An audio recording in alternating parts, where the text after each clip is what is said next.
મારું નામ Bharatbhai Gopani, principal Shri Doshi MS અને ડાબી એનઆર હાઈસ્કૂલ મોરબી. આજનો અમારો કાર્યક્રમ છે તે પ્રતિભા 2024.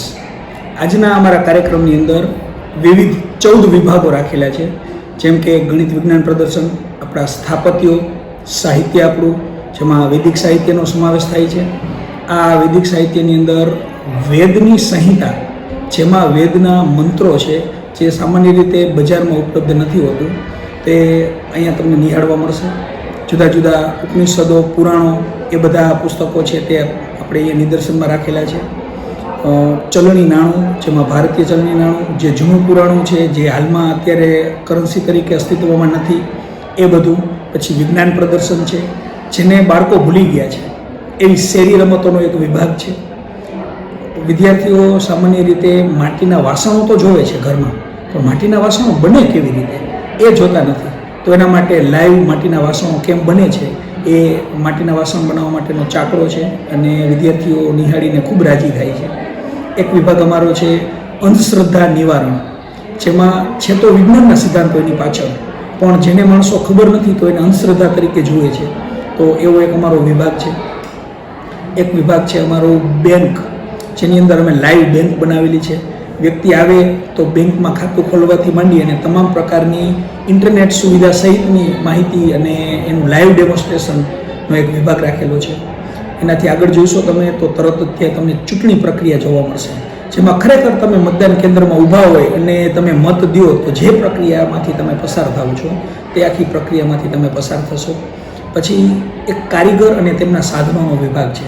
સામાન્ય રીતે કોઈના ઘરે ઇલેક્ટ્રિક કામ કરતા હોય તો ઇલેક્ટ્રિકના સાધનો જોયા હોય, કોઈ કડિયા કામ કરતા હોય ને એમના સાધનો જોયા હોય, પણ અહીંયા કડિયા કામ, ઇલેક્ટ્રિકલ, પ્લમ્બિંગ કામ, ખેતી કામ કે ઘરકામના એવા બધા સાધનો છે કે જે તમને એક જ જગ્યાએ નિહાળી અને ખૂબ આનંદ થશે કે આવી વસ્તુઓ પણ માણસો કારીગર તરીકે હોય એ વાપરે છે.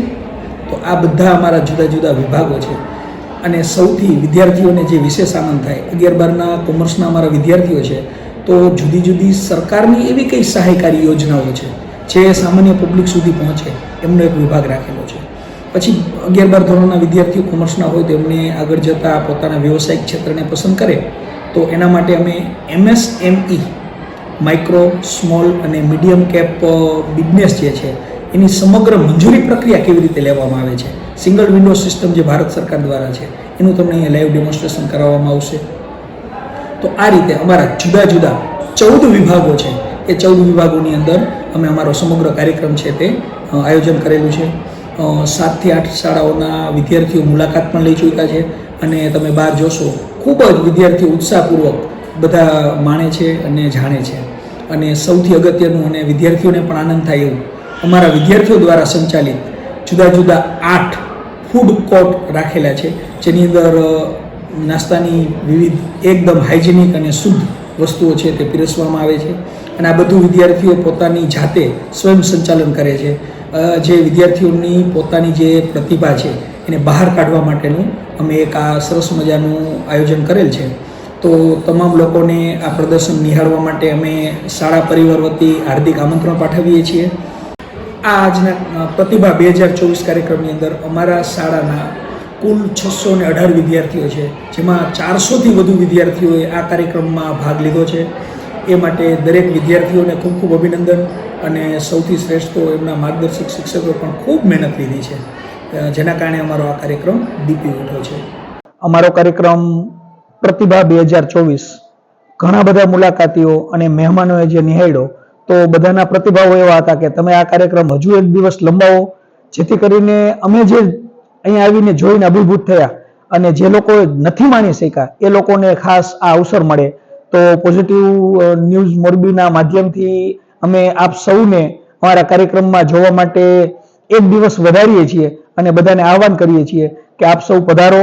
આપની શાળાના બાળકોને આ મીડિયા દ્વારા જે આમંત્રણ મળે છે તેમને રૂબરૂ મળ્યા તુલ્ય સમજી અને જ્ઞાનનું ભાથું ભરવા માટે આપણા વિદ્યાર્થીઓને અને સ્ટાફ મિત્રોને લઈ અને પધારશો એવી અમારી લાગણી છે. અસ્તુ. જય હિન્દ, જય ભારત. निर्माणों के इस पावन युग में चरित्र निर्माण न भूले, विज्ञान के इस युग में बालक का कल्याण न भूले એવા એક હેતુસર આજે અહીં દોશી એન્ડ ડાબી હાઈસ્કૂલના 400થી વધુ બાળકોએ જુદા જુદા વિભાગમાં પોતાનું જે કાંઈ ક્રિએટિવિટી સર્જનાત્મકતા છે એ મુજબની એમને કૃતિઓ બનાવી છે. ખાસ કરીને વિજ્ઞાનના સાધનો, વૈજ્ઞાનિક સિદ્ધાંતો આધારે ચાલતા સાધનોની કૃતિઓ બનાવેલી છે. ઉપરાંત ચાલો વેદ તરફ પાછા વળીએ, જેમાં આપણા જે હિન્દુ ધર્મના આધ્યાત્મિક પુસ્તકો છે, વેદ પુરાણ, એના ઉપર સુંદર મજાનું એમને પ્રદર્શની કરેલી છે. એવી જ રીતે આપણા જે પરંપરાગત વ્યવસાયકારો હતા, જેમ કરીને ખાસ કરીને કુંભાર લોકો, એના ચાકડાનું અહીં વિશેષ આયોજન છે. એવી જ રીતે અહીં જે આપણી ભરત ગુંથણની જે પ્રવૃત્તિઓ હતી એનું પણ સરસ મજાનું આયોજન કરેલું છે. અને અહીં આજે હજારો બાળકોએ આ પ્રદર્શન નિહાળી અને પોતે ઘણું બધું જ્ઞાન પ્રાપ્ત કરેલ છે. આજે આ તમામ કૃતિઓ જેને કરેલી છે, તમામ બાળ વૈજ્ઞાનિકો છે, જે કાંઈ વ્યવસાયકારો છે, એમને હું ખૂબ ખૂબ અભિનંદન પાઠવું છું.